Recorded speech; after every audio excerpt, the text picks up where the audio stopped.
Ufa! Momentâneo, mas é um ufa. O Vasco, após os jogos desse domingo, não entra na zona de rebaixamento. Essa é a primeira mensagem desse vídeo. Graças ao Santos, que perdeu para o Botafogo dentro de casa, e o Fortaleza, que tomou uma goleada para o Flamengo, o Vasco não entrou no Z4. E a gente sabe a importância disso, porque tem um peso.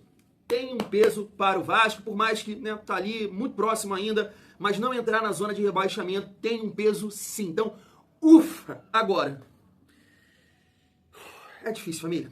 Tá difícil porque quando eu olho aqui, a gente vai repercutir aqui os resultados, e aí eu vejo, por exemplo, o Vitória, que tem 10 pontos também, mas conseguiu pontuar mais uma vez fora de casa. O Vasco, junto com o Juventude, não conseguiu.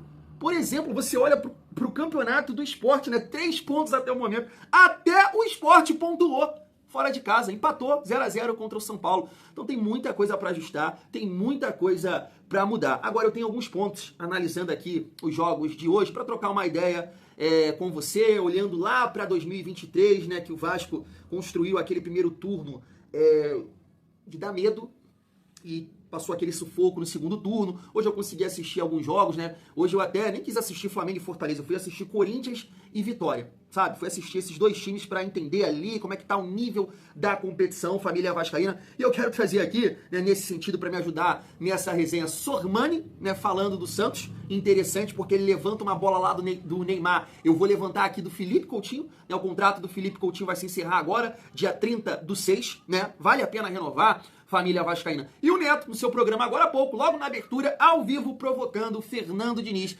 Quando ganha de time, aí é o Diniz. Agora, quando pega time bom, toma sapecado. Então chega aí, família, que tem muita resenha nesse vídeo. Mas antes, dá aquela força aqui para o canal, se inscreve, deixa o like e ativa o sininho para não perder os próximos vídeos. Se tiver muita paciência, dá aquela hypada aí também para ajudar aqui o Tiagão. Seguindo a nossa resenha, família, destacando aqui os resultados de hoje, O Grêmio conseguiu uma vitória sobre o Juventude. Me parece que o Juventude é um time, já tem que olhar, Já tem que desenhar aqui esse Z4.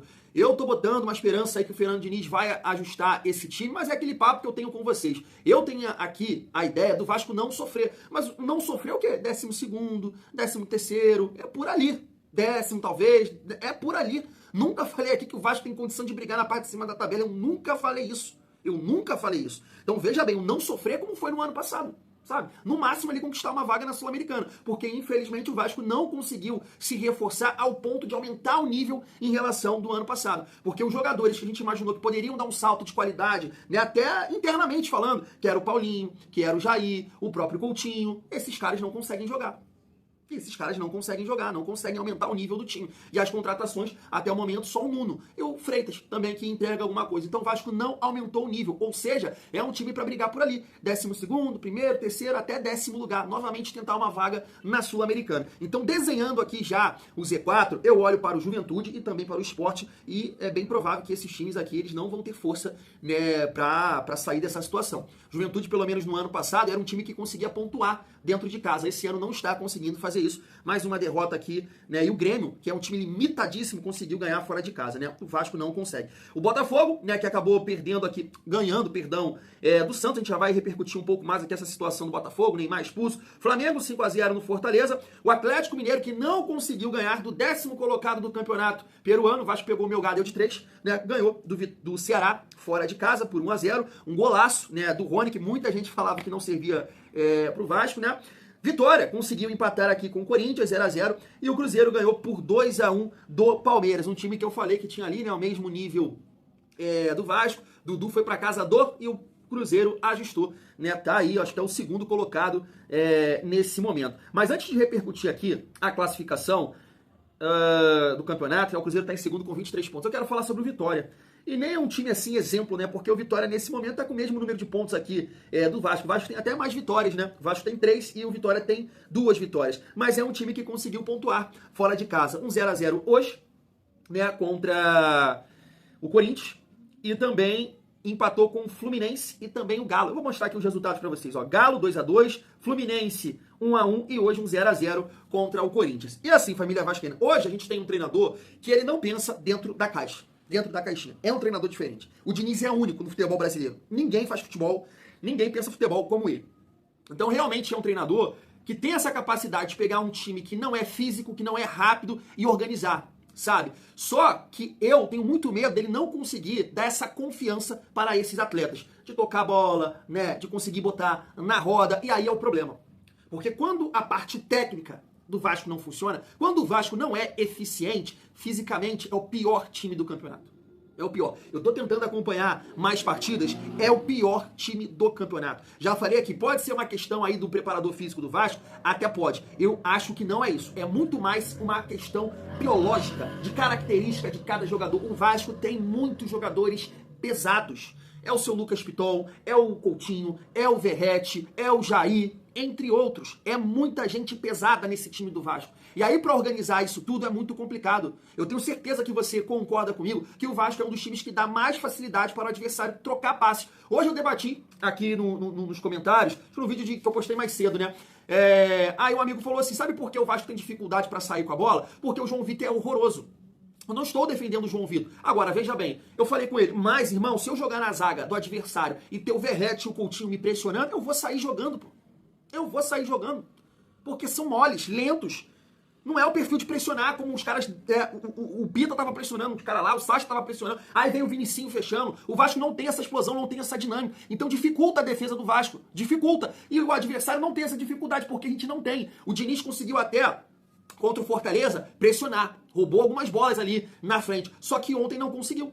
Não encaixou. Não encaixou por essa questão da falta de intensidade que o time tem, de velocidade. Então, a nossa defesa é limitada? São muitos erros? São muitos erros. Mas pode ter certeza que há uma parcela dos jogadores de frente. Porque hoje todo mundo participa do jogo.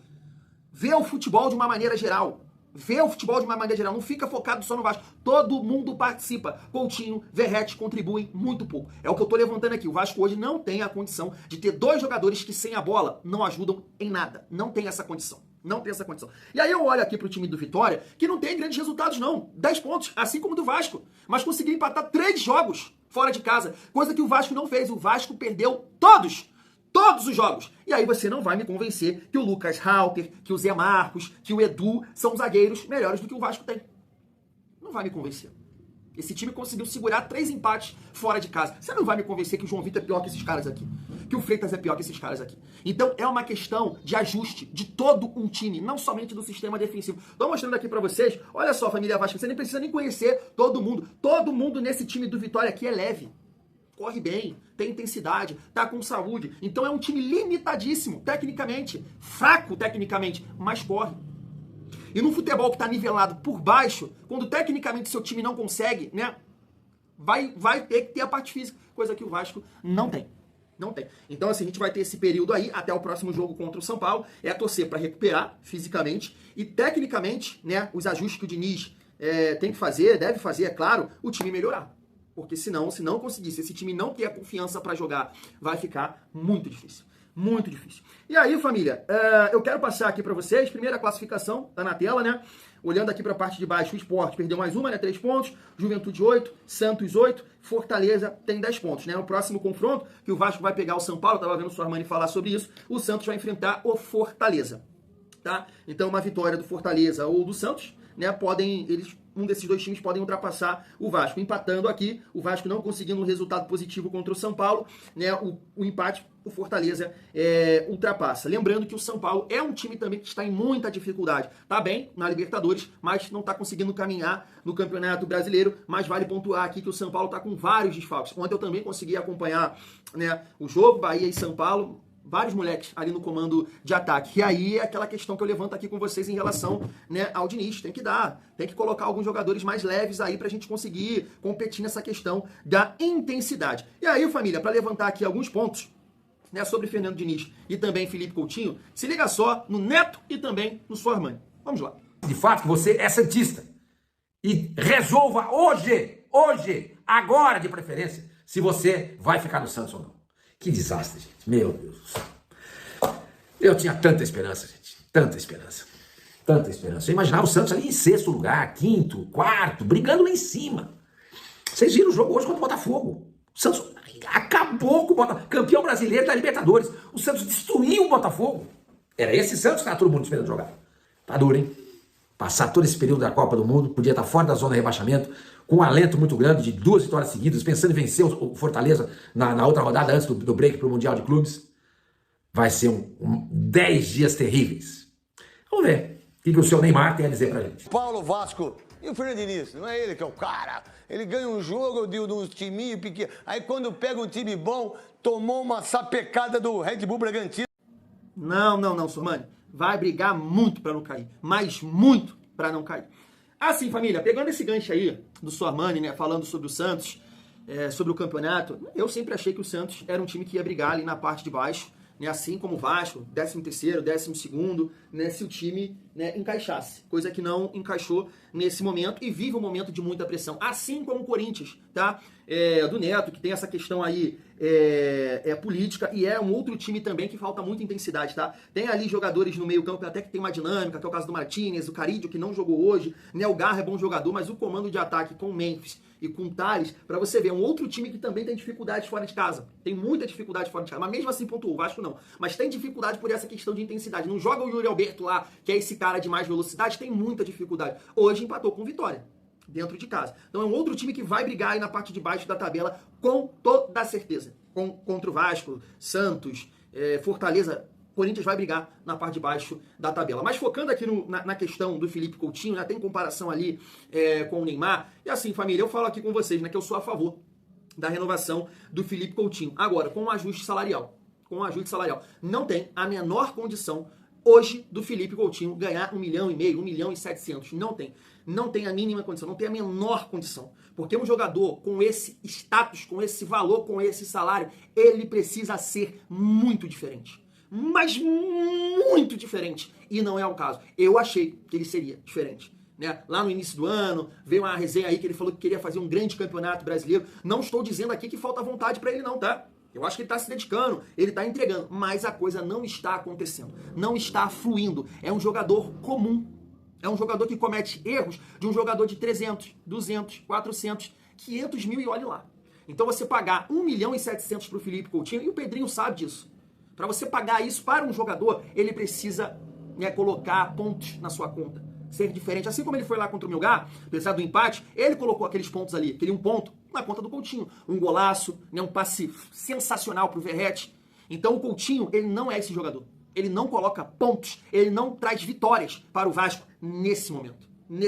Então, eu sou a favor da renovação do Felipe Coutinho. Agora, reduzindo bem isso aí. Porque também não é fácil, né? Você contratar um jogador, um meio armador que possa nos ajudar. O Vasco em 2023 trouxe o Payet, que foi isso aí, né? Conta numa mão os jogos que o Payet conseguiu ser diferente, ser protagonista, e o Felipe Coutinho também não conseguiu render, não está conseguindo render. Tem essa questão do Diniz, que é um treinador que pode dar essa dinâmica aí, essa condição dele entregar um pouco mais no Vasco, até acredito que sim, mas ele tem que entender, reduzir, ainda mais se ele conseguir a rescisão de contrato lá com o Aston Villa. Aí, Felipe Coutinho, é você reduzir, porque você não está entregando. Não sei se dá para fazer um contrato com metas, alguma coisa nesse sentido, com gols, assistências, porque 1.700.000 não tá dando.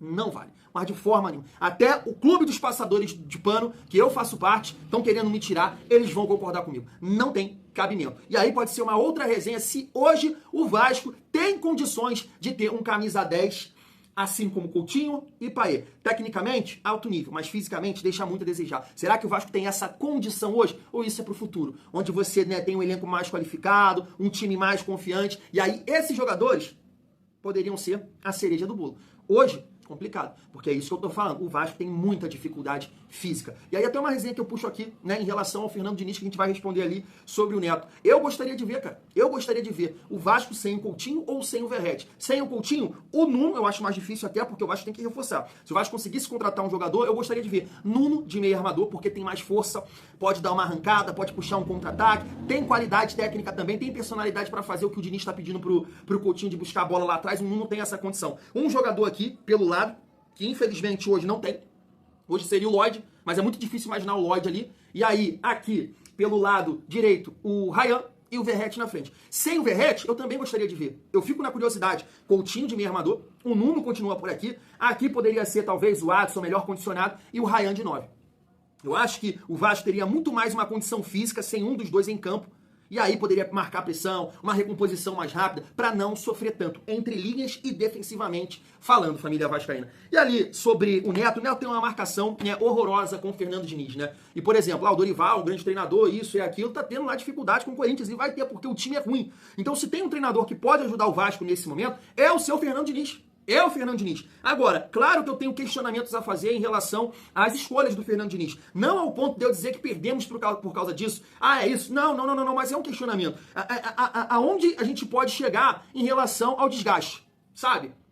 A comparação que a gente faz, um jogador que está bem fisicamente, mas não conhece o estilo, o modelo de jogo, porque não está tendo tempo de inserir, de trabalhar esses atletas, com o elenco principal ali, com o time titular, ou você deixa os caras se arrastando em campo. Esse é o meu questionamento em relação ao Diniz. Porque ficou claro, o time estava se arrastando. E ele segurou.